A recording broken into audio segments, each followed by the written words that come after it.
வணக்கம் நண்பர்களே, மற்றொரு கலந்துரையாடலில் இணைந்து கொள்கின்றோம். இன்றும் பழமை போல தாயகத்தில் நடக்கக்கூடிய முக்கியமான சில நிகழ்வுகள் தொடர்பில் உரையாடுவதற்கு இருக்கிறோம். குறிப்பாக அண்மை காலமாக பெண்களுக்கு எதிரான வன்முறைகள் மிகவும் அதிகரித்திருக்கின்ற நிலையில் அண்மையில் பச்சை மட்டையால் தாக்கப்பட்டு ஒரு பெண் படுகொலை செய்யப்பட்டிருக்கின்றார். இது தொடர்பில் உரையாடுவதற்காக பெண்ணியம் சார்ந்து பேசக்கூடியவர்களும் மற்றும் சமூக பணியாளருமான கங்கா ஜெயபாலன் அவர்கள் எங்களோடு இணைந்து கொள்கிறார். வணக்கம் கங்கா. வணக்கம். எதிர்வரும் ஜனவரி 25ஆம் தேதி முதல் பிப்ரவரி 9ஆம் தேதி வரை 15 நாட்கள் தென்னிந்திய ஆலயங்கள் தொடக்கம் கேரளா சுற்றுலா வரை உணவு, தங்குமிடம், என்ட்ரன்ஸ் ஃபீஸ், பிளைட் டிக்கெட்ஸ் உட்பட 2750 பவுண்ட்ஸ்கள். 25 பிப்ரவரி 9ஆம் தேதி வரை 15 நாட்கள் தென்னிந்திய ஆலயங்கள் தொடக்கம் கேரளா சுற்றுலா வரை உணவு, தங்குமிடம், என்ட்ரன்ஸ் ஃபீஸ், பிளைட் டிக்கெட்ஸ் உட்பட 2750 பவுண்ட்ஸ்கள். 25 இருக்கைகள் மட்டுமே. இப்போதே புக் பண்ணுங்கள் gauritours.com. இப்ப என்னென்றால் இந்த கடந்த ஒரு 40 ஆண்டு கால போராட்டம் இலங்கையில நடந்தது. அந்த போராட்டத்துல பெண்களுடைய பங்களிப்பு ஆரம்பத்துல குறைவாக இருந்தாலும் அதன் பின்பு கணிசமான பெண்கள் போராட்டத்துல கலந்து கொண்டு ஆயுதம் தூக்கியும் போராடி இருக்கிறார்கள். ஆண்களுக்கு இணையாக பெண்கள் ஆயுதம் தாங்கி போராடி இருக்கிறார்கள். ஆனால் அந்த போராட்டத்தின் முடிவில் தற்சமயம் பெண்கள் மீதான வன்முறைகள் மிக மோசமாக அதிகரித்திருக்கின்றது. அது அந்த ஒழுக்கம் என்ற பெயரில் பெண்கள் படுகொலை செய்யப்படுகின்ற விடயங்கள் இந்த ஆண்டு மட்டும் ஒரு சில நடந்தேறி இருக்கின்றன. இது தொடர்பில் அண்மையில் நடந்த படுகொலை தொடர்பாக என்ன விஷயத்தை நீங்க அறியுறீங்க? நீங்க சொல்வது சரிதான். பெண்கள கையில ஆயுதம் இருக்கேக்க பெண்களுக்கு எதிரான வன்முறைகள் முற்றுமுழுதாக குறைந்திருந்தது என்று சொல்ல முடியாவிட்டாலும் கணிசமான அளவு கட்டுப்பாட்டில் இருந்தது. பெண்களும் அதிகாரத்தில இருந்ததால ஆண்களுக்கு உள்ளூர ஒரு பயம் இருந்தது கை வைக்கிறதுக்கு. சாதாரணமாவே வீடுகள்ல, அதுவும் தமிழர் வாழ்வியலில ஒரு பெண்ணை வீட்டுல அடிக்கிறது அது ஏற்றுக்கொள்ளக்கூடிய ஒரு நடத்தை என்று சொல்லி பெரும்பாலான பெண்களே அதை நம்புறார்கள். அதனால ஒரு தந்தையோ, அண்ணனோ, மாமனோ, கணவரோ ஒரு பெண்ணின் உடல ரீதியாக தாக்கும் போது அதை சகித்து போற மனப்பாங்கு எங்கட தமிழ் பெண்கள்கிட்ட இருக்கு. அது காலங்காலமாக குடும்பத்துல அதை ஏற்றுக்கொள்ற ஒரு நடத்தியாகும். அதை பற்றி பெரிய விமர்சனங்களை யாரும் முன்வைக்க வாரையில. குடும்பத்துல இருக்கிற ஆண்களுக்கு ஒழுக்கத்தை போதிக்கிறதுக்கோ அல்லது ஒழுக்கத்தை நடைமுறைப்படுத்துவதற்கான அதிகாரம் வழங்கப்பட்டது என்ற அடிப்படையில சொல்றீங்க. அதற்கு போவதற்கு முன்னதாக இந்த குறித்த பெண்ணுக்கு என்ன நடந்தது, எப்பொழுது நடந்தது என்றதை சொல்லிக்கொண்டு நாங்கள் அதுக்குள்ள போகலாம்னு நினைக்கிறோம். அதை பற்றி சொல்லத்தான் நான் வாரேன். அந்த அடிப்படையில நாங்கள் இப்ப சம்பந்தப்பட்ட இந்த சம்பவம் நடந்தது 9ஆம் தேதி, நவம்பர் 9ஆம் தேதி. இந்த மாசம் நவம்பர் 9ஆம் தேதி கோப்பாய் கிழக்க சேர்ந்த ஒரு இளம் ஜுவதி, 24 வயது ஜுவதி தன்னுடைய தாய் மாவனால பச்சை மட்டையால தாக்கப்பட்டு கொலை செய்யப்பட்டிருக்கிறார். ஆனா இந்த தகவல்கள் நேற்றுல இருந்துதான் ஊடகங்கள்ல ஒரு சாதாரண ஒரு செய்தியாக வெளிவந்திருக்கு. அது ஒரு பெரிய ஒரு அதிர்வை சமூகத்திலே ஏற்படுத்தல. அது எப்படி வந்திருக்குன்னு சொன்னா, ஒரு பெண் யாழில் ஒரு பெண் மர்மமான முறையில் இறந்துள்ளார். பிறகு அந்த செய்திக்குள்ள போனதுக்கு பிறகுதான் அதுல சொல்லப்படுது என்ன மாதிரி அந்த சம்பவம் நடந்திருக்கு. கிட்டத்தட்ட அந்த சம்பவத்தை மழுங்கடிக்கிறதுக்கு ஊடகங்களே அதற்கேற்றவாறான தலைப்புகளை போடுகின்றார்களா? மழுங்கடிக்கிறதுக்கு இது ஒரு பெரிய இஷ்யூ இல்ல. இது ஏதோ ஒரு பொம்பளை, அது ஒரு பெரிய பெருமதியான ஒரு உயிரினம் இல்ல என்ற மாதிரி தானே அதை நான் எடுத்துக்கொள்றேன். என்னுடைய பார்வையில அப்படித்தான் இருக்கு அந்த செய்தி. பெரும்பாலான, அதாவது அல் ஜசீரா போன்ற தங்களை நினைத்துக் கொள்ற IBC ஊடகத்திலேயே ஒரு சாதாரண செய்தி தான். அதுக்கு அந்த ஊடக ரீதியான ஒரு கண்டனமோ இல்ல அது சம்பந்தப்பட்டு இப்ப ஒரு கலந்துரையாடலோ அல்லது ஒரு பெண்ணிய செயற்பாட்டாளரோ ஒரு பெண் உரிமைகளுக்காக போராடுற ஒரு சம்பந்தப்பட்ட ஒரு நபருடையோ ஒரு நேர்காணலும் எடுக்கல. அதை விட அந்த சம்பவம் நடந்ததை வேற சில ஊடகங்கள்ல கீழ்த்தரமான முறையில தலைப்புகளை போட்டு அடங்காம திரிஞ்ச பெண் ஒருவர், குடும்பத்துக்கு அடங்காம திரிஞ்ச பெண் ஒருவர் கொலை அடித்து இறந்துள்ளார். அது ஒரு கொலை என்ற சொற்பதத்தை அவர்கள் அதுக்கு அழுத்தம் கொடுக்கல. அது இந்த மனப்பாங்கு இத இப்ப பொதுவா இந்த பெண்ணுக்கு மட்டும் இல்ல, வவுனியாவில கணவன் தன் ஒரு பெண்ணின் நடத்தையில சந்தேகப்பட்டு ஒரு கர்ப்பிணி ஆசிரியரை கழுத்தை வெட்டி போலீஸ் நிலையத்துல கொண்டு தலையை கொடுத்தார். அந்த செய்தியில கூட அந்த கழுத்து வெட்டின கணவரை கதாநாயகனாகத்தான் கொண்டாடினது. அந்த பல்வேறு சமூக வலைத்தளங்களும் அவரை ஒரு கதாநாயகனாக கொண்டாடி வீரமான பாட்டுகள் எல்லாம் போட்டுத்தான் கொண்டாடி இருந்தார். சரி, அப்படி அது ஆணாதிக்க கருத்தியல ஆணாதிக்கத்தை மையமாக கொண்டிருக்கிற ஆண்கள் அதை கொண்டாடி செய்திருக்கலாம். ஆனா அதுக்கு எதிராக எத்தனை பெண் உரிமை போராளிகள் குரல் கொடுத்திருக்கிறார்கள். ஒரு தரம் அந்த அந்த பிரச்சனையிலேயே எந்த ஊடகங்களும் தமிழ் ஊடகங்களும் ஒரு கண்டனத்தை செய்யல. அதனாலதான் இப்ப தொடர்ச்சியாக பெண்கள் மேல இப்படி இது மட்டுமா சில தெல்லிப்பளையிலேன்னு நினைக்கிறேன், அது ஆறு திருமுருகன் நடத்தின ஒரு விடுதி, துர்க்கை அம்மன் கோயில் இதுக்கு கீழே நடத்த அந்த விடுதியிலையும் ஒரு பெண் இறந்திருக்கிறேன். அந்த பெண்ணுடைய இறப்பு அது ஒரு தற்கொலை. ஆனா ஒரு பெண் சும்மா தற்கொலை பண்ண மாட்டேன்னு அந்த செய்தியை வெளியிட்ட ஊடகம் கூட அந்த இறந்த பெண்ணோட தகவல்களோ அந்த தற்கொலையின் பின்னணியோ என்ன விடுதியில் அவர் இறந்தார் என்றோ போடையில அவை அதை திட்டமிட்டு மூடி மறைக்கணும்.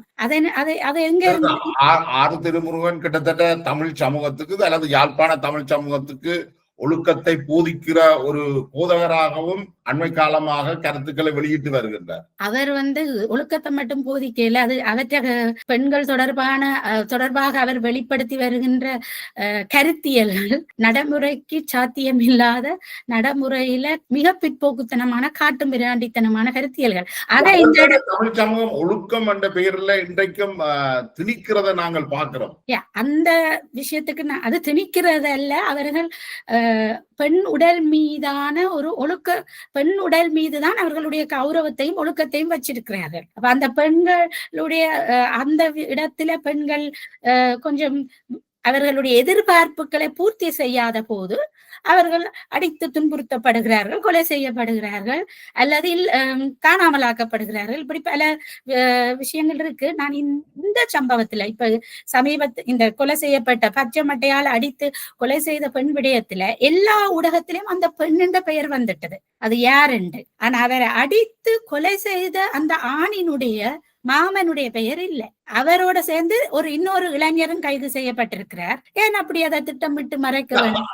அதான் எனக்கும் புரியல. ஏனென்றால் சங்கவி ஊடகவியலாளர் சங்கவி மற்றும் வட்டக்கட்சியை சேர்ந்த அந்த பெண்ணுடைய பெயரை அவர்கள் எந்த குற்றமும் செய்ததாக நான் அறியல. ஆனால் அவர்களுடைய பெயரை எல்லாம் பாராளுமன்றத்திலே கொன்றே துஷ்பிரயோகம் செய்த பாராளுமன்ற உறுப்பினர்கள் எங்கட சமூகத்தில் இருக்கிறார். அந்த பெண்களை தங்களுடைய இணைய வலைத்தளங்கள்ல போட்டு கேவலமாக்கிய ஒரு சமூகம் ஒன்று இங்க இருக்குது. நாங்கள் தமிழ் தலிபான்கள் என்று அதை நாம் வர்ணிக்கிறோம். ஆனால் அப்படி இருக்கின்ற பட்சத்துல உண்மையிலேயே கொடுமை செய்த ஒரு ஆணுடைய தகவல்களை வெளியிடாம பாதுகாக்கிறது அது எப்படி? அது ஏனென்று சொன்னா எல்லா ஊடகங்களும் ஆண்களால நடத்தப்படுது, அவர்களுடைய அதிகாரத்துக்கு கீழே இயங்குது. அந்த ஊடகங்கள்ல வேலை செய்யற பெண்களும் அவர்களுக்கு கீழ்பட்டவர்கள் தானே. அவர்களுக்கு ஒரு தன்னிச்சையான சுதந்திரமான முடிவுகள் எடுக்கக்கூடிய அதிகாரத்தில் அவர்கள் இல்லை. இது அதிகாரமற்ற பெண்கள் வாழுகிற ஒரு சமூகத்துல தமிழ் சமூகத்துல எப்படி இதுக்கெல்லாம் கேள்வி எழுப்புவார்கள்? எப்படி யோசிப்பார்கள்? யோசிக்க மாட்டார்கள். எனக்கு என்ன யாழ்ப்பாண தமிழ் சமூகத்துல நாங்கள் பல்வேறு விதமான ஒடுக்குமுறைகளை சந்திச்சிருக்கோம். குறிப்பாக தமிழ் பெண்கள் பேரினவாதத்தினுடைய அரசு அடக்குமுறையில பல பெண்கள் பாதிக்கப்பட்டிருக்கிறார்கள், படுகொலை செய்யப்பட்டிருக்கிறார்கள். அதையெல்லாம் நாங்கள் மிக துணிவாக வெளியில கதைக்கின்றோம், போராடுகின்றோம். ஆனால் தமிழ் ஆண்களால பெண்கள் பாதிக்கப்படும் போது ஒரு மௌனம் ஒன்று காக்கப்படுது. அதுதான் அது எங்க இருந்து வருதுன்னா, எங்களுடைய கௌரவத்தை நாங்கள் மற்றவர்களிடம் விட்டு கொடுக்க கூடாது. உண்மையாகவே அவர்கள் தமிழ் மக்களுடைய நலனில் அக்கறை கொண்டவர்களாக இருப்பார்கள் என்றால், தமிழ் பெண்கள் மீது அக்கறை கொண்டவர்களாக இருப்பார்கள் என்றால், தமிழ் பெண்களுடைய உரிமைகள் அவர்கள் சமமாக நடத்தப்பட வேண்டும், பாலின சமத்துவம் பற்றி விழிப்புணர்வுடையவர்களாக இருந்தால் இவ்வாறு குற்றம் இழைக்கிற ஆண்கள் அல்லது அவைகளை வெளிக்கொண்டுருவார்கள், அதுக்கு எதிராக போராடுவார்கள், கண்டிப்பார்கள். குறிப்பா இப்ப சட்டத்திரணி வைஷ்ணவி சண்முகநாதன் தன்னை ஒரு மனித உரிமை போராளியாக காட்டிக்கொள்கிறார். செம்மணி விவகாரத்திலும் சரி, இங்க ஜெனீவா வரை இலங்கை அரசாங்கம் மேற்கொண்ட இனவழிப்புக்கு எதிராக குரல் கொடுத்திருக்கிறார். அது அவருடைய பிரபலியத்துக்கு செய்தாரோ தொழில் முன்னேற்றத்துக்கு செய்தாரோ தெரியவில்லை. ஆனா அவர் ஒரு பெண்ணாக இருந்து கொண்டு இப்படியான சமூகத்துல நடக்கிற இந்த பெண்களுக்கு எதிரான வன்முறைகள், ஒடுக்குமுறைகளுக்கு எதிராகவே குரல் கொடுக்கல. இப்ப இந்த 3 நாளாச்சு எங்கேயாவது சட்டத்திரணி வைஷ்ணவிக்கு யார் தடை போட்டது? அவர் இந்த விஷயத்துல தன் கருத்தை சொல்லல. அதை விட முக்கியமா பெண் ஒரு அதே மாதிரிதான் கௌசல்யா நரேனும் அவர் மீதும் பல்வேறு அவதூறுகள் பரப்பப்பட்டிருந்தாலும் அவருக்காக சில குரல்கள் எழுந்தன. ஆனால் அவர் எந்த பெண்ணும் பாதிக்கப்படும் போது குரல் எழுப்பினதாக தெரியல. கௌசல்யா நரேனும் சரி, சட்டத்திரணி வைஷ்ணவி சண்முகநாதனும் சரி, இன்னும் பல, ஏன் யாழ்ப்பாணமே அவரும் ஒரு மதிவதனி விவேகானந்த ராஜா, அவர் இப்ப இருக்கிற மேயர், அவருக்கு அதிகாரமே கையில இருக்குது. அவ என்ன இது தொடர்பில் ஒரு அறிக்கை இடல் செய்தவா? ஏன்னா அடிமட்ட போராளிகள் இல்லத்தானே. அவர் சமூகத்தின் அடிப்படை பிரச்சனைகளுக்காக போராடி குரல் கொடுத்து அரசியலில வளர்ந்து பொது வழிக்கு வந்தாக்கள் இல்லத்தானே. அவர்கள் எல்லாம் அதே சமயம் தமிழீழ விடுதலை போராட்டத்தில இலங்கை இராணுவத்துக்கு எதிராக போராடி பல்வேறு சாதனைகளை படைத்த பெண்கள் இன்னும் இருக்கின்றார்கள் தானே அந்த மண்ணில. அவர்கள் ஒதுக்கி வைக்கப்பட்டிருக்கிறார்கள். அவர்களுக்கு வாய்ப்புகள் இல்லை. அவர்களுடைய நாளாந்த வாழ்க்கையை கொண்டு நடத்துறதுக்கே பொருளாதார ரீதியாக சிரமப்பட்டு கொண்டிருக்கிறோம். அதுல ஒரு சில பெண்கள் சமூகத்துல முன்னணியில இருந்து செயற்படுகிறார்கள். அவர்களை வெளியில யாரு கொண்டு வர்றது? இந்த ஊடகங்கள்லாம் அவைகளை முன்னுக்கு கொண்டு வருவாங்க. அவர்களை கொண்டு வர மாட்டார்கள் தானே. இப்ப அனந்தி சசிதரன் அவ அரசியலுக்கு வந்தா, அவருக்கு என்ன நடந்தது? அவ எப்படி ஓரம் கட்டப்பட்டா? இதெல்லாம் வச்சு பார்க்கின்ற பொழுது இதுவரைக்கும் தமிழ் தேசிய தரப்பில இருந்து ஒரு பெண் பாராளுமன்ற உறுப்பினர் ஆக வரையில்லை. முக்கியமான பதவிகளுக்கும் அவர்கள் நியமிக்கப்பட இல்லை. அப்ப இப்படியான ஒரு நிலையில அனந்தி சசிதரன் ஒரு கட்சியை ஆரம்பிப்பதாக சொல்லியிருந்தார்.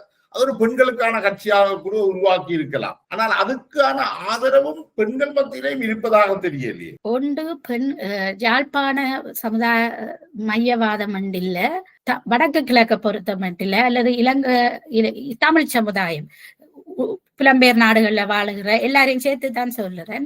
அடிப்படையான பெண் உரிமைகள், பாலின சமத்துவம் பற்றிய புரிந்துணர்வு, விழிப்புணர்வு முழுமையாக இல்லை. இப்படி இருக்க அனந்தி கட்சியை தனியா ஆரம்பிச்சா மட்டும் அதுக்கு ஆதரவு கிடைச்சிடும் இல்ல. அனந்தியே வெளியில இறங்கி பல விஷயங்கள்ல செயற்படையில. அவ கூட இன்று வரை இப்பவும் இப்படியான சம்பவங்களுக்கு குரல் கொடுக்கல. பெண்களுக்கு எதிராக நடக்கிற வன்முறை, குடும்ப வன்முறைன்றது வடக்கு கிழக்குல இல்ல இலங்கையில அது ஒரு தென்னிந்தியாவிலேயே ஒரு மிக பாரதூரமான பிரச்சனை. அதுல யாரு குரல் கொடுக்கணும், யார் அதுக்கு எதிராக நடவடிக்கை எடுக்கணும்? எத்தனையோ கிராமங்களுக்கு போய் ஒர்க் ஷாப்ஸ் வைக்கலாம். அதை பற்றி ஆண்களுக்கு முதல்ல அறிவுறுத்தலாம். பெண்களுக்கு விழிப்புணர்வு ஏற்படுத்தணும். நீங்க இதை சாய்ச்சி கொண்டு போயிட்ட இருக்கக்கூடாது. இந்த கொலை இந்த விஷயங்களுக்காக அங்க பல்வேறு பெண்கள் அமைப்புகள், பொது அமைப்புகள் இயங்குகின்றன. அவர்கள் பல்வேறு கருத்தரங்குகளை வைக்கிறார்கள்.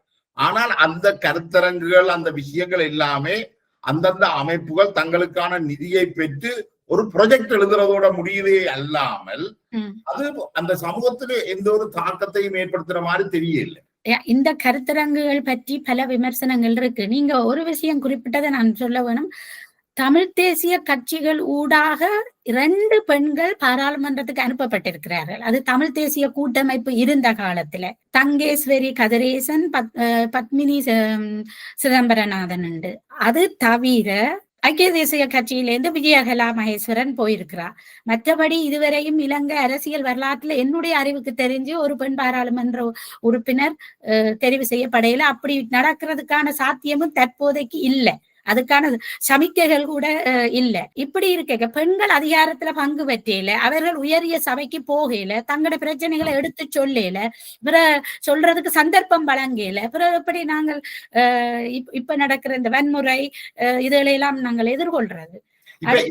இப்ப என்னன்னா, இதே பெண் ஒரு இராணுவ குழுவால பச்சமட்டையால அடிச்சிருந்தால் இந்த செய்தி கிட்டத்தட்ட 1 மாசத்துக்கோ அல்லது அதுக்கு மேலேயும் எதிரொலிச்சு கொண்டு இருந்திருக்கும். ஆனால் இது ஒரு தமிழ் ஒரு தமிழரால அவர் கொல்லப்பட்டிருக்கேக்குள்ள அது சம்பந்தமாக இந்த கவனிப்பு இது தமிழரால இந்த விஷயத்துல ராணுவம் ஒரு தமிழர் ஒரு சிங்கள ராணுவம்டா ஒரு சிங்களவர் ரெண்டு பாக்குறது இல்ல, ஒரு பெண்ணின் உடல் மீதான அத்துமீறல். அது அதையே தமிழ் சமூகம் கண்டுகொள்ளல. ஒரு பக்கத்துல நடக்கிறத கண்டுகொள்கிறோம், ஆனால் இன்னொரு தரப்பு அதே விஷயத்தை இன்னொரு தரப்பு செய்யல, அதை மறைக்கிறோம். அது மறைக்கும் அந்த விஷயத்துல பெண்கள் பதில் சொல்லல. அது அந்த தமிழ் சமுதாயத்தை ஏனென்றால் ஆண்களுக்கு அது வந்து ராணுவம், அது ஒரு அரசியல் ஆக்கப்படுகிறது, அது மூலம் ஒரு அரசியல் லாபம் ஈட்டலாம். இது மிகப்பெரிய அரசியல் இல்ல, நடக்குது. இது மிகப்பெரிய அரசியல், பெண் அரசியல். இந்த அரசியலால என்ன லாபம் பெறப்போகுது? வாக்காக அறுவடை இது ஒரு வாக்கு வங்கியாக மாறாது. எப்ப மாறும் இது வாக்கு வங்கியாண்டா பெண்கள் சுயமாக சிந்தித்து வீடுகள்ல யாருக்கு வாக்களிக்கணும் என்று பாப்பார்களா இருந்தால், தமிழ் அரசியல் கட்சிகளாக இருக்கட்டும், பெரும்பான்மை சிங்கள அரசியல் கட்சிகளாக இருக்கும், அவர்களுடைய தேர்தல் விஞ்ஞாபனத்துல எவ்வளவு விஷயத்தை பெண்களுக்காக செய்கிறார்கள் என்று பார்த்து அறிவுபூர்வமாக அரசியல் ரீதியாக சிந்தித்து வாக்களிக்க தொடங்கினால், கேள்வி கேட்க தொடங்கினால், அல்லது அவர்களும் அரசியல்ல ஈடுபட தொடங்கினால் இதெல்லாம் மாறும். அதுக்குத்தான் சந்தர்ப்பமே இல்லையே. பெண்களை அரசியலுக்கு கொண்டு வர்றதுல தமிழ் அரசியல் கட்சிகளும் சரி, தமிழ் சிவில் சமூக அமைப்புகளும் சரி எவ்வளவு தூரம் முனைப்பாக இருக்கிறார்கள். ஆறு திருமுருகன் போன்ற தன்னை ஒரு சைவ சமயத்தை பாதுகாக்கின்ற கலாச்சார காவலர் கூட என்ன அறிவுரை சொல்லுறார்? வீடுகளில வேலிகளை உயர்த்தி கட்டி அந்த நாளையில நாங்கள் ரோட் வீதியால போற ஆண்கள் எங்கட பெண்களை பார்க்காமல் அவ்வளவு பக்குவமாக அடக்க ஒடுக்கமாக வளர்த்த நாங்கள் இப்ப அப்படியா நடக்குது என்று சொல்லி அறிவுரை சொல்றேன். வேலைக்கு பின்னால அவர் உயர்த்தி கட்டின வேலைக்கு பின்னால ஒரு மரணம் நடந்திருக்கு, அதை பற்றி எந்த விசாரணையும் மேற்கொள்ளப்படுகிறது. அவர் மட்டும் இல்ல, அவர் என்ன அதுக்கு என்ன விசாரணை? அந்த கொலை செய்த ஆனண்ட பேர் போட இதுல வந்து வைத்தியசாலையும் பொறுப்பேற்றுத்தான் செயற்படுது. யாழ்ப்பாண போதனா வைத்தியசாலையில ஒரு பெண் தாக்கப்பட்டு கொலை கொண்டு வந்த அந்த சம்பந்தமான ஒரு அறிக்கை இடையில அந்த பெண்ணை தாக்கிய மாமனார் வைத்தியசாலையில பணியாற்றுகின்றார், சுகாதார பணியாளர். அதுக்கு அப்பாற்பட்டு யாழ்ப்பாண வைத்தியசாலை பணிப்பாளர் இப்ப தன்னுடைய முகநூலில எல்லா நல்ல விஷயத்தையும் பகிர்றார். கலாநிதி சத்தியமூர்த்தி அவருக்கு ஒரு சமூக பொறுப்பு இருக்கத்தானே வேணும். அவர் பல்வேறு சமூக பொறுப்பான வேலை திட்டங்களையும் ஈடுபடுறார். இது ஒரு சமுதாயத்துல புரையோடி போயிருக்கிற மிக இனவாதத்தையும் விட மோசமான ஒரு பிரச்சனை. இது வந்து ஒரு பிள்ளைக்கு நடக்கல, நிறைய விஷயம் வெளியில நிறைய பேருக்கு வீட்டுல அடி விழுகுது. அப்பா அடிக்கிறாரோ, அண்ணன் அடிக்கிறாரோ, பெண்களை தாக்குற சந்தர்ப்பங்களும் இருக்கான. பெரும்பாலும் ஆண்களாலதான் பெண்கள் உடல் ரீதியாக துன்புறுத்தப்படுகிறார்கள். ஆனா இது வெளியில கொண்டு வர குடும்ப கௌரவத்துக்காக மூடி மறைக்கணும். இது தொடர்ந்து நடக்குது, யாரும் இதை கண்டுகொள்ளல. அப்ப ஒரு வைத்திய அதிகாரியோ இல்ல ஒரு மருத்துவ குழாமோ இதுகள்ல முனைப்போட செயற்படலாம். அதை வந்து இதுக்கு ஒரு விழிப்புணர்வை ஏற்படுத்தலாம், கருத்தரங்களை நடத்தலாம். ஆனா எல்லாரும் அரசியல் ரீதியாக ஏதாவது செய்து தங்களுக்கு அது வாக்கரசியலாக மாறுமெண்டா மட்டும்தான் முன்னுக்கு வருகிறார்கள். அதுதான் பிரச்சனை. இப்ப இந்த பெண்ணுடைய அந்த உடல் யாழ்ப்பாண மருத்துவமனையில தான் இருக்குன்னு நான் நினைக்கிறேன். அப்ப பிரேத பரிசோதனையும் அங்கதான் செய்யப்படுது. அந்த அவருடைய கொலை வந்து அந்த மருத்துவமனையில இருக்கிற ஒருவரால்தான் செய்யப்பட்டிருக்கு. அப்ப அந்த பிரேத பரிசோதனை அறிக்கைகள் சுயாதீனமாக வரும் என்று நீங்க நம்புறீங்களா? அது சுயாதீனமாக வந்தபடியாத்தானே கைது செய்யப்பட்டிருக்கிறார். அந்த சம்பந்தப்பட்ட தாக்குதலை மேற்கொண்ட மாமனர் அவட்ட பேர் தான் ஒரு இடம் வரையில இன்னொரு இளைஞரும் கைது செய்யப்பட்டிருக்கிறார். ஆனா இதுல வருந்துற விஷயம் என்னன்னா, அவட்ட மொத்த அந்த பெண்ணுக்கு பெற்றோர் இல்ல, அவ சகோதரியின் பராமரிப்புல இருந்திருக்கிறா. சகோதரியின் வீட்டுல இது நடந்திருக்கு. அவர் கூட அதை தடுக்கலவானே. அவருக்கு ஒருவேளை தடுக்கிற அதிகாரம் இருக்கல. இப்படி அடிக்கும் போது பக்கத்து வீடுகளுக்கு குரல் கேட்டு இருக்காதா, கத்துற சத்தம் கேட்டு இருக்காதான்னு ஆச்சரியமா இருக்கு. அவ அயலில உள்ளவர்களுக்கு கூட ஒரு பெண்ணுண்ட அழுகுறலோ அக்கறை இருக்கல. அதை விட பெரிய துன்பம் அவக்கு மூச்செடுக்க சிரமமா இருந்திருக்கு. இரவு 8-9ஆம் தேதி இரவு ஆம்புலன்ஸ் வந்திருக்கு கொண்டு போறதுக்கு, இறந்துட்டேன்னு சொல்லி பொடியை விட்டுட்டு போயிருக்கு. அது எப்படி ஒரு ஆம்புலன்ஸ் இறந்ததோ இறக்கையிலயோ அந்த உடலை கொண்டு போயிருக்கணும் ஆஸ்பத்திரிக்கு. அப்பதான் ஒருவேளை அவர்கள் இதை திட்டமிட்டு மறைக்கிறதுக்கு வேற ஏதாவது செய்திருக்க கூடும் என்ன அந்த இறந்த உடலை வச்சு. இது என்னன்னு சொல்றது, அந்த ஆம்புலன்ஸ் கொண்டு போவதுக்கு சிலவனை இன்னும் ஒருவர் உயிருக்காக போராடி கொண்டிருப்பவரை காப்பாற்ற இருக்கலாம். அதனால இந்த இதுக்கு முக்கியத்துவம் தெரியல என்னன்னு.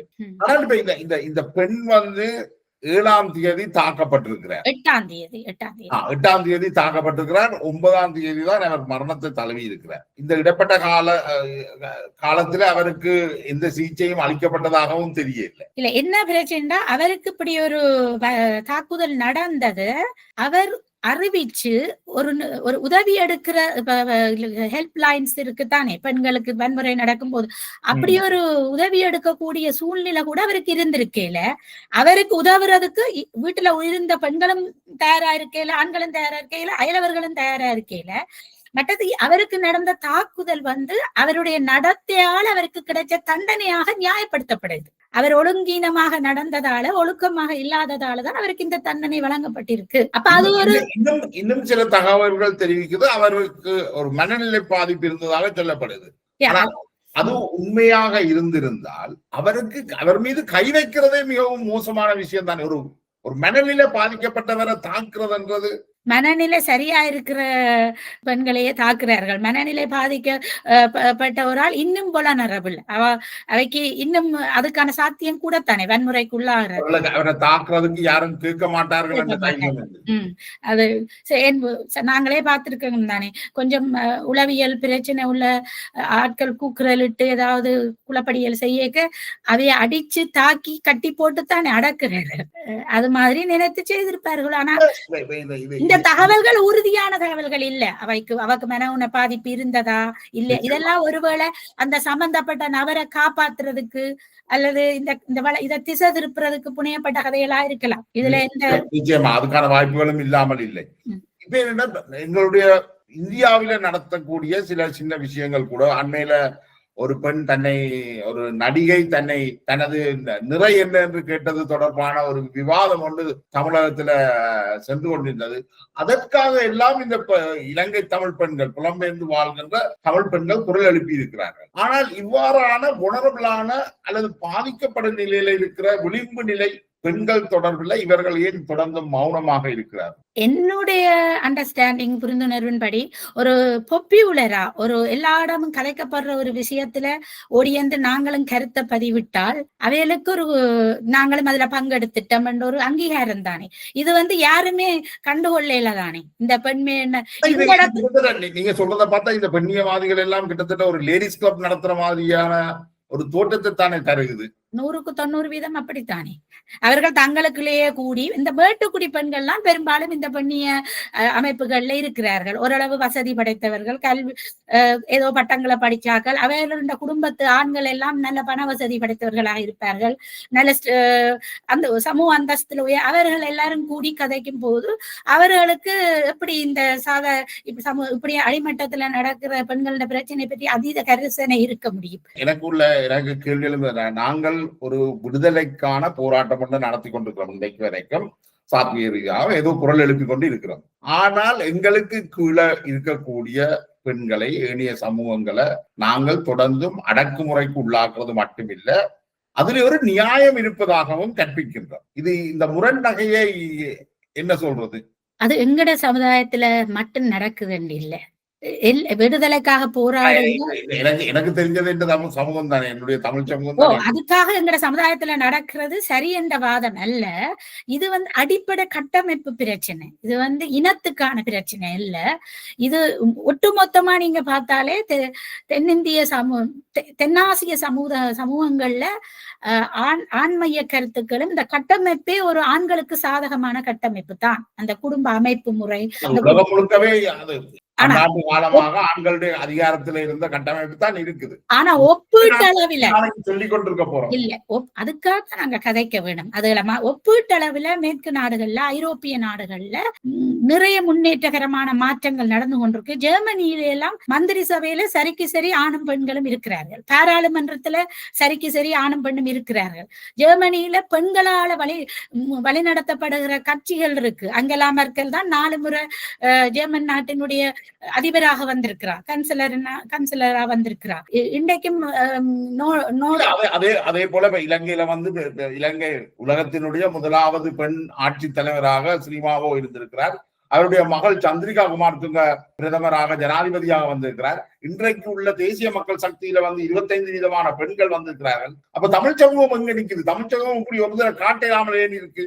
அது போராட்டத்துக்கால வந்த சமூகம். அது யாருடைய குற்றம்? இந்த போராட்டத்துக்கால வந்த போராட்டத்துல சரிக்கு சமனாக ஆணோடு பெண்ணாக நின்று போராடிய ஒரு பெண்கள் சமுதாயத்தை அடுப்படியில திருப்பி கொண்டு முடக்கி அவர்களுக்கு இருந்த பேச்சுரிமையில இருந்து எல்லாத்தையும் அடக்கி ஒடுக்கி திருப்பி முழு எங்க விவாத மேடைகளை பார்த்தாலும் பொது இடங்களை பார்த்தாலும் ஆண்கள் மட்டும்தானே குந்தி இருந்து கதைச்சு கொண்டிருக்கிறார்கள். பொம்பளை அன்றைக்கு நினைக்கிறேன் யோகு அருணகிரி அவர்கள் இளஞ்செழியன் தொடர்பாக எழுதிய கட்டுரைக்கும் நீங்கள் ஒரு விமர்சனம் வச்சிருந்தீங்கள். அவர்கள் இன்னும் கதாநாயகர்களை தான் தேடுகிறார்கள், ஏன் கதாநாயகிகளை தேடலையே? நான் வாழ்ந்த என்னுடைய காலத்துல நான் 80கள்ல பிறந்து வளரேக்க நான் பல கதாநாயகிகளை பார்த்தேன். நான் விதுஷா துர்கா பல கதாநாயகிகளை பார்த்தேன். எனக்கு இப்படி அவர் ஒரு புலம்பெயர் நாட்டுல இருந்து கொண்டு பிரான்ஸ்ல இருந்து கொண்டு அவர் எழுதும் போது எனக்கு சிரிப்பா இருந்தது. அவருக்கு இன்னும் அந்த கதாநாயக கனவுல தான் புலம்பெயர் ஆண்களும் இருக்கிறார்களோ உண்டு. அது ஒரு என்ன சொல்ற, இது ஒரு தலைமுறையின் பிரச்சனை. இது தமிழ் சமுதாயம் ஒரு தலைமுறையே நாங்கள் எங்களை சுய விமர்சனம் செய்து கொண்டு முன்னோக்கி போகணும். அதுக்கு நிறைய வெளிப்படையான கலந்துரையாடல்கள் நடக்க வேணும். இந்த ஊடகங்கள்ல இருக்கிற பெண்கள் கூட அவர்கள் எவ்வளவு தூரத்துக்கு சுதந்திரமாக செயற்பட முடிகிறதோ தெரியல. மற்ற இது பெண்ணியம் பெண் உரிமை தொடர்பான விழிப்புணர்வு அடிமட்டத்திற்கு கொண்டு போகப்படையில. இப்ப ஒரு ஆள் எங்கட போராட்டத்துல கூட நாங்கள் பார்த்தோம்டா பெண்களை கருவிகளாகத்தான் பயன்படுத்தப்பட்டிருக்கிறார்கள். அதே மாதிரி எங்கள் அரசியல்ல பெண்கள் வந்து வாக்கு சேர்ப்பதற்காகத்தான் பயன்படுத்தப்பட்டிருக்கிறார்கள். கிட்டத்தட்ட பெண்கள் குடும்பங்களையும் பெண்கள் பயன்படுத்தப்பட்டிருக்கிறார். கிட்டத்தட்ட இது ஒரு கருவேப்பிலை மாறித்தான் பெண்கள் தொடர்ச்சியாக பயன்படுத்துறதா தான் இருக்கு இந்த போராட்டத்தில இருந்தோ அல்லது அதுக்கு பிறகு வந்த இதுலயோ எந்த ஒரு மாற்றமும் நிகழ்றதாக தெரியல. இந்த விடயத்துல எனக்கு ஒரு மாற்று கருத்து இருக்கு. பெண்கள் தமிழர் விடுதலை போராட்டத்துல முற்றுமுழுதாக கருவிகளாக மட்டும்தான் பயன்படுத்தப்பட்டார்கள் என்ற விமர்சனத்தை நான் ஏற்றுக்கொள்ள மாட்டேன். ஏன்னா அந்த கால பகுதியில நான் அங்க போய் வந்திருக்கிறேன், அங்க வாழ்ந்திருக்கிறேன். அங்க பெண்கள் எவ்வாறு அதிகாரத்தின் சகல மட்டங்கள்லையும் சுயேட்சையாக சுதந்திரமாக செயற்பட்டார்கள் என்று எனக்கு தெரியும். ஆனால் அது பின்காலங்கள்ல அந்த போராட்டம் தோல்வி. அந்த காலகட்டத்துல கூட ஏதாவது அதிகார மட்டத்துல இருக்கிறதுன்றதை நாங்கள் எதை வச்சு நாங்கள் தீர்மானிக்கலாம் என்றா அவர்கள் எந்தெந்த பொறுப்புகள்ல எந்தெந்த துறையில எந்தெந்த பொறுப்புகள்ல இருந்தார்கள் என்று அங்க இருக்கக்கூடிய அத்தனை கட்டமைப்புகள்லையும் துறைகளின் தலைவர்களாக பொறுப்பாளர்களாக ஆண்கள் தான் இருந்திருக்கிறார்கள். மகளிர் அணிக்கு மட்டும்தான் பெண்கள் தலைவராக இருந்திருக்கிறார்கள். அதே நிலைமை தான் இந்த அரசியல்லையும் நாங்கள் பார்க்கிறோம். சரி, இந்த விமர்சனத்துக்கு நான் ஒரு பதில் சொல்றேன். இன்றைக்கு இந்த யுத்தம் முடிவடைஞ்சு 16 வருஷம் ஆயிட்டுது. இதுக்கும் இந்த விடுதலை போராட்டம் தொடங்க முதவும் பிறகும் சரி, யாராவது இவ்வளவு ஜனநாயகம் பேசுகிற போராளிகள் இந்த யாராவது இந்த கட்சிக்காரர் தங்களுடைய கட்சிகள் இல்ல சரிக்கு சரி அடிமட்ட தொண்டர் வரையும் பெண்களுக்காக இது கொடுத்திருக்கிறார்கள். இது வந்து கட்டமைப்பு மாற்றத்தை விடுதலை போராட்டம் தொடக்கி வச்சது. அது உடனே உடைச்சு கொண்டு முழுக்க போக இயலாது. அது படிப்படியா வளர்ந்து போறதுக்குள்ள அது முடிவுக்கு வந்துட்டது. அதுக்கு மேல அதுட்ட எதிர்பார்க்க இயலாது. இதை அது திருப்பி பழையபடி இன்னும் 50 வருஷம் பின்னுக்கு போயிட்டுது. அவ்வளவுதான். இப்ப ஒரு விஷயம் நடந்தது என்னன்னா, இந்த விடுதலை போராட்டத்துல பங்கெடுத்த பெண்களை வந்து திருமணம் செய்ய மறுத்ததும் அவர்கள் வந்து தங்களுடைய வாழ்க்கையை இழந்த கதைகளும் தான் பெரும்பாலும் இன்றைக்கு ஒரு நிகழ்வாக இருக்கு. இந்த கதைகள் சொன்ன போனா ஒட்டுமொத்தமா எல்லா பெண்களையும் திருமணம் செய்ய மறுக்கையில எல்லா என்ன சொல்றது, இதுகளெல்லாம் ஒரு பெரிய இதை வச்சுக்கொண்டு அந்த போராட்டம் அந்த பெண்கள் அதுல போராட்டத்துல பங்கு பெற்றிய பெண்களுடைய பிழை இல்லை. மனநிலையில பெரிய மாற்றம் இந்த மனநிலையில தான் மாற்றம் பெறணும். ஒரு பெண் உடல் மீது தாக்குறதுக்கு ஒரு ஆண் கூச்சம் அடைய வேணும். ஒரு பெண்ணோ ஒரு இன்னொரு உயிர் அந்த எண்ணம் அது ஒருத்தருக்கு நான் அடிச்சா துன்புறுத்தினா அந்த மற்றவை நான் ஒரு சிவிலைஸ்ட் ஆகாத, ஒரு நாகரிகம் அடையாத, முதிர்ச்சி அடையாத ஒரு காட்டு மிராண்டி மனிதன் என்று நினைக்கிற மனப்பாங்க நாங்க கொண்டு வரணும் சமூகத்துல. இன்னைக்கு வந்து பாடசாலைகள்ல வந்து மாணவர்களை தண்டிக்கிறது பாரிய குற்றமாக கருதப்படுது. மாணவர்களை அடிக்கிறதோ தண்டிக்கிறதோ அவ்வளவு மிக மோசமானதாக கருதப்படுது. ஆனால் அந்த மாணவர்களை ஈன்ற தாய்மார் வந்து தொடர்ச்சியாக தாக்கப்படுகிறார்கள், எந்தவித கேள்வியும் இல்லாமல். மாணவர்கள் 18 வயதுக்கு உட்பட்டவர்களா இருக்கிறதால உடல் ரீதியான வன்முறை செய்யக்கூடாது என்று சட்டங்களை கொண்டு வந்திருக்கிறார்கள், தடுக்கிறார்கள். பெண்களையும் தாக்க வேண்டாம் என்றுதான் சட்டங்கள் கொண்டு வந்திருக்கிறார்கள். ஏன் இதுக்கு காரணம் வந்து இப்ப ஒரு யாழ்ப்பாண பல்கலைக்கழகத்தினுடைய ஹோம் பேஜ் வெப்சைட்ல நான் பாக்குறேன், தைப்பொங்கல் விழா கொண்டாடி இருக்கிறேன். பெண்கள் எல்லாம் ஆண்களும் பெண்களும் கலாச்சார உடையில நிக்கணும். பெண்கள் பொங்கல் வைக்கிறார்கள் பானையில. அந்த பொங்கல் பானையில பால் பொங்கி வரைக்க ஆண் மாணவர்கள் தான் அரிசி போடுறார்கள். சரியும். அதே மாதிரி நான் சொல்றேன், நவராத்திரி விழாக்கள் நடக்குது பாடசாலைகள்ல, தனியார் கல்வி நிறுவனங்கள்ல. அந்த நவராத்திரியில 3 பொம்பளைகளை தான் வழிபடுறீனம். ஆனா அவர்களுக்கு படையல் எல்லாம் வச்சிருக்கு, தீபம் காட்டுறது அங்க இருக்கிற ஆண் ஆசிரியரோ ஆண் மாணவரோ தான். அவ இப்படிப்பட்ட ஒரு சமூகத்துல, இப்படிப்பட்ட ஒரு பிற்போக்குத்தனமான சமூகத்துல அந்த தீபத்தை ஒரு பெண்ணும் காட்டலாம், அந்த பொங்கல் பானைக்கு ஒரு பெண்ணும் அரிசி போடலாம், நெருப்பு போடுறா, பால் பொங்க வைக்கிறா, வானை வைக்கிறா, சட்டி வானை கழுவுறா, ஏன் அதுக்குள்ள அரிசி போடுறதுக்கு ஒரு ஆம்பளை வருவோம்டா? அதை எப்படி நாங்கள் அதுவும் ஒரு முக்கிய புள்ளி என்ன யாழ்ப்பாண பல்கலைக்கழகத்தின் என்ன ஏனைய கட்டமைப்புகள் விடுவாங்க. உலகத்திலேயே இந்த போராட்டங்கள் மாற்று சிந்தனைகள் தளமா இருக்கிறது பல்கலைக்கழகங்கள். ஆனா யாழ்ப்பாண பல்கலைக்கழகம் வந்து இது எல்லாத்துக்கும் மாற்றாக பழமைவாத கட்டமைப்பை மேலும் இறுக்கப்படுத்துறதாக இன்றைக்கும் அங்கே ஒரு யூனிஃபார்ம் கல்ச்சர் ஒன்று பல்கலைக்கழகத்துல இருக்குது. அது காலனித்துவ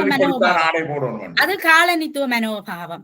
ஏன் யாழ்ப்பாண பல்கலைக்கழகத்தின் தற்போதைய துணைவேந்தர், நான் ஒரு வீடியோ பார்த்தேன், அவர் வந்து பொம்பளை பிள்ளைகளுக்கு ஆலோசனை கொடுத்து, இரவில உங்களுக்கு வாட்ஸ்அப்ல செய்தி நீங்கள் கவனமா இருங்கோ. அவர் தானே துணைவேந்தர் அங்க. அப்ப அவருக்கு வாட்ஸ்அப்ல அவருடைய நிர்வாகத்துக்கு கீழே இருக்கிற விரிவுரையாளர்கள் தவறான தகவல்களை மாணவிகளுக்கு அனுப்பி இருக்கிறேன் தெரிந்திருந்தால் அவர் வந்து பிள்ளைகளை பாதுகாப்பாக இருக்க சொல்ல தேவையில்லை, அந்த தகவல்களை அனுப்பிய அந்த விரிவுரையாளர்கள் மீது ஒழுக்காற்று நடவடிக்கைகளும் எடுத்திருக்க வேணும்.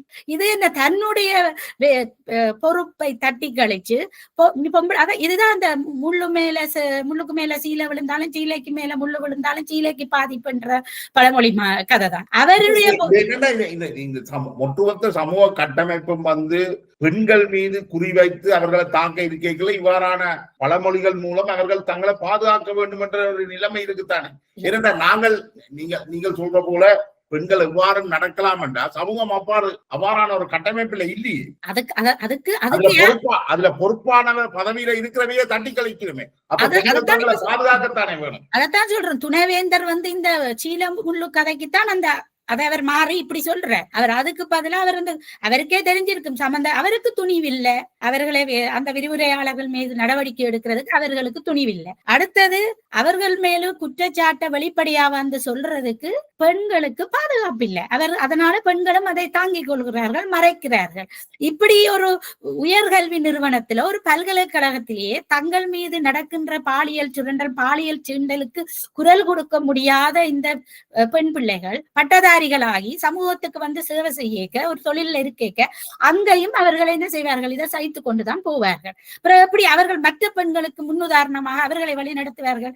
இப்போ இது வந்து இப்ப கிட்டடியில தவிசாளர் சுகிருதன் இப்ப திரும்ப தவிசாளரா வந்திருக்கிறார். அவர் ஒரு மக்களால தெரிவு செய்யப்பட்ட ஒரு தவிசாளராக ஒரு பிரதேச சபையில இருக்கிறார். அங்கே வேலை செய்கிற ஒரு அரசாங்க ஊழியர் பெண்ணோட விஜிதாவோட அவருக்கு ஒரு உறவு ஏற்பட்டிருக்கு. அவரும் மனைவியை பிரிந்திருக்கிறார், அவவும் கணவரை பிரிந்திருக்கிறார். 2 பேரும் சம்மதிச்சு ஒரு உறவுல இருந்திருக்கணும். அது பல இடங்கள்ல தெரிஞ்சிருக்கு. அது பிறகு என்ன நடக்குது, அவர் அந்த விஜிதாவை கைகழுவி விடும்போது அவ வீட்டை வந்து தீயில எரிஞ்சு செத்திருக்கிறார். ஆனா சமுதாயம் கேள்வி கேட்டதாம், அவரை திருப்பி வாக்கு போட்டு அவரை கொண்டு வந்து தவிசாளரா இருத்தி வச்சிருக்கு. அவர் முதலாவது தன்னுடைய தொழிலிடத்துல அவற்றை பதவியால் பயன்படுத்தி, அது பதவி தவிசாளரா இருக்கும் போது விஜிதாவோட அவர் ஒரு உறவுக்கு போனதே முதல்ல ஒரு குற்றம், தொழில் மிஸ்கன் அப்படி செய்து போட்டு அதே அந்த சமூகம் விஜிதாவு என்ற ஒரு பெண் வந்து அவ தீயில எரிஞ்சு செத்துட்டா அதுக்கு பின்னால கணக்கு அது ஒரு மர்ம மரணம். உண்மையிலே அது ஒரு மர்ம மரணம்.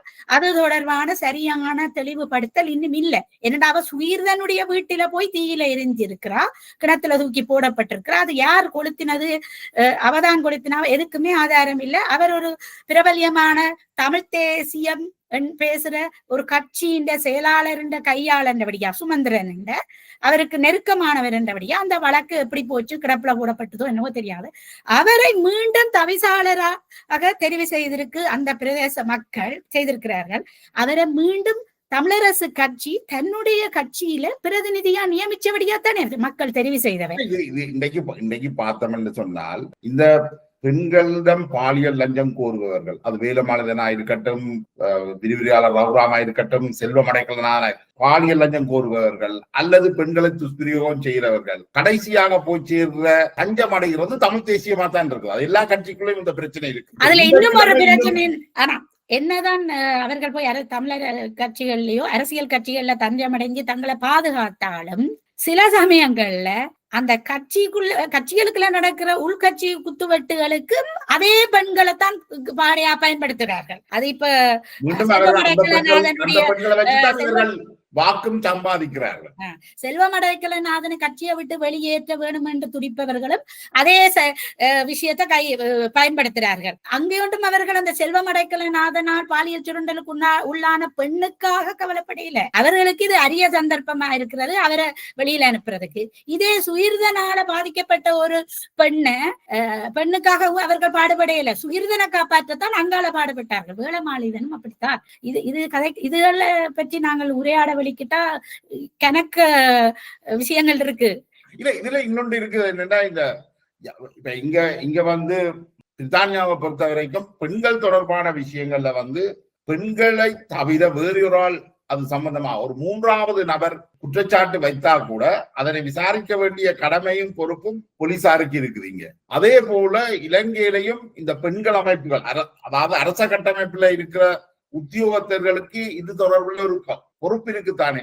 அவர்கள் கூட இது தொடர்புல நடவடிக்கை எடுக்கிற இல்லையா. அன்றைக்கு ஒரு இளம் பெண் ஒருவர் வந்து பெற்றோர் இல்ல, அது 14 வயசு பிள்ளை, அவருக்கு ஒரு சரசமூக நிலையம் சைக்கிள் வாங்கி கொடுத்ததாக ஒரு படத்தை போட்டிருந்தது. ஒரு இளம் பெண்ணுடைய படத்தை அவ்வாறு போடுறது வந்து எவ்வளவு சரியானது. அடுத்ததாக இதுகள் சம்பந்தமாக ஒரு உத்தியோகத்தர் யாழ்ப்பாணத்தில் இருப்பார் தானே. அப்ப இவர்கள் எல்லாம் என்ன செய்கின்றார்கள் அங்க? அவர்களுடைய கடமையை ஒழுங்கா செய்யல என்றுதான் அர்த்தம். அவர்களுக்கு மட்டும்தான் இந்த பொறுப்பு இல்ல தானே. இல்ல, சமூகத்துக்கு ஒரு பொறுப்பு இருக்கான. அவர்களுக்கு இந்த பொறுப்பை செய்யறதுக்காகத்தான் அவர்களுக்கு சம்பளம் வழங்கப்படும். இப்ப இந்த விஷயத்துல இலங்கை அரசாங்கமே எங்கட அமைச்சரவையில மகளிர் விவகார அமைச்சு இருக்கு. மகளிர் விவகார அமைச்சாலேயே ஒவ்வொரு அலுவலகங்கள் ஒவ்வொரு மாவட்டங்கள்ல இருக்கும் என்று நினைக்கிறேன். அவர்களே இதுக்கென்று தனித்தனி பிரிவுகள் வச்சிருப்பார்கள். பெண்கள் சிறுவர்கள் தொடர்பான வன்முறைகள் இடம்பெறும் போது முறைப்பாடு செய்கிற இடங்கள். முறைப்பாடு கிடைக்காவிட்டாலும் செய்தித்தாளில முறைப்பாடு ஒரு செய்தி வந்தால், இப்ப இன்றைக்கு இந்த கோப்பாயில கொலை செய்யப்பட்ட அடித்து பச்சை மட்டையால் அடிச்சு கொலை செய்யப்பட்ட அந்த வார்த்தை சொல்லும் போதே சரியான வழியா இருக்கு. பச்சை மட்டையால அடிச்சு கொலை செய்யறேன்னு என்ன சொல்றோம். எந்த நாங்கள் வளமையாக இந்த பச்சை மட்டையால அடிப்பேன்ன்றதே ஒரு நகைச்சுவையாக சொல்லி வார ஒரு பழக்கம் ஒன்று இருக்குது. ஆனால் அது உண்மையிலேயே நிகழ்த்தப்பட்டிருக்கு. அது ஒரு மன சுணக்கம் இல்லாம எல்லாரும் எழுதுறேன் ஊடகங்கள்ல. இப்ப கூட அரசாங்க தரப்புல இருந்து இந்த விஷயத்திலே ஒரு நடவடிக்கை எடுக்க இல்லை தானே. அவர்களும் கண்டுங்க, அவர்களுக்கு போலீசார் நடவடிக்கை எடுத்திருக்கிறார்கள். அது குற்றவியல் சட்டத்துக்குள்ள வேற. அது போலீஸின் கட்டாய கடமை. ஆனா போலீஸ் இந்த விஷயத்த மகளிர் விவகார அமைச்சுக்கு அறிவிச்சிருக்கா? இது ஒரு குடும்பத்துக்கு நடந்த வன்முறை தானே. இது குடும்பத்துக்குள்ள தானே நடந்திருக்கு. ஒரு தாய் மாமன் தானே பெண்ணை தாக்கி கொண்டிருக்கிறேன். அவருக்கு கொலை செய்யும் நோக்கத்தோடு தாக்கவில்லை என்று கூட வாதிட்டு அவரை வெளியில எடுக்கிறதுக்கு சட்டத்தரணிகள் யாழ்ப்பாணத்துல தயாராக இருப்பார்கள். அது வேற கதை. ஆனால் இந்த ஒரு பெண் யாரோ ஒரு ஆள் எனக்கு கீழே இருக்குது இந்த உயிர், அதனால அது மேல நான் எந்த வன்முறையையும் செய்யலாம் என்ற ஒரு மனப்பாங்குதான் இப்படியான வன்முறைகள் என்ற தூண்டுகோலா இருக்குது என்று நான் நினைக்கிறேன். அந்த புள்ளியோட இந்த உரையாடலை முடிவுக்கு கொண்டு வரலாம்னு நினைக்கிறேன். உங்களுடைய நேரத்தை ஒதுக்கி நம்மோடு கலந்து கொண்டமைக்கு மிக்க நன்றி.